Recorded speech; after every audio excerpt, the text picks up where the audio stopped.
when I was on Dragon's Den a few years ago was all about coming up with the new, what's the new Uber? I have the Uber of home-cooked meals and the new, so it was all about people coming up with these new software-related, new marketplaces, new apps that were specific and they were domain-specific, and a lot of the investments that I made were people who had domain expertise and they were applying something in the software world to that domain. So that was the big trend a few years ago.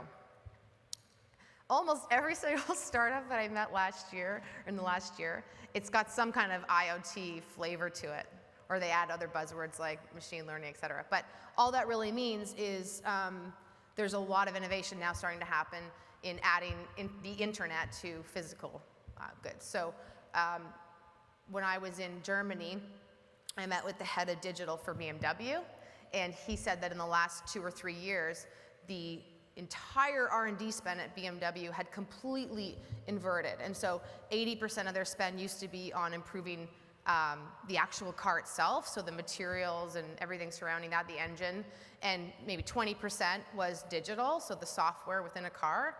And in the last few years, completely flipped, so 80% is digital, and the future of the car is really just this incredible computer that happens to have wheels and a few other things. And so if we think about our cars being connected to the internet, my front door of my house is connected to the internet, which allows me to let a housekeeper in and remove her access if she leaves, and we get a new housekeeper and check the hours that they're in the house for. The thermostat obviously is connected to the internet. We saw that huge acquisition of Nest that happened almost 5 years ago for over $1 billion. Everyone was wondering why they would pay $1 billion for thermostat. All about the data, all about that being the anchor in the smart home, the home of the future, where you're connecting things to the internet and connecting those things, so machine to machine as well. So it's fun and it's kitschy and it's cute when I can send a housekeeper access to my front door through a link or on my phone.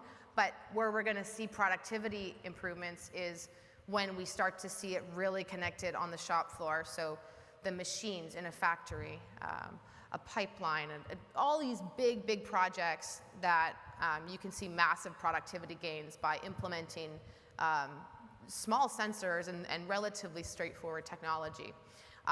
So we're bringing the internet, we're bringing the .ca world into the machine world. And what are the implications when you think about cyber? Cyber has always been being attacked in a software environment. So what are the implications of that now? If we think about the future of all of the machines and lots of different objects and lights and all sorts of things in a room being connected to the internet, which is where a lot of innovation is happening now. And the outcome, of course, is the data. It's really all about the data. There's lots of business models where you can make money on subscriptions and different things, but so much of it is about not just the raw data, but the insight you can get out of this data and how you can monetize that.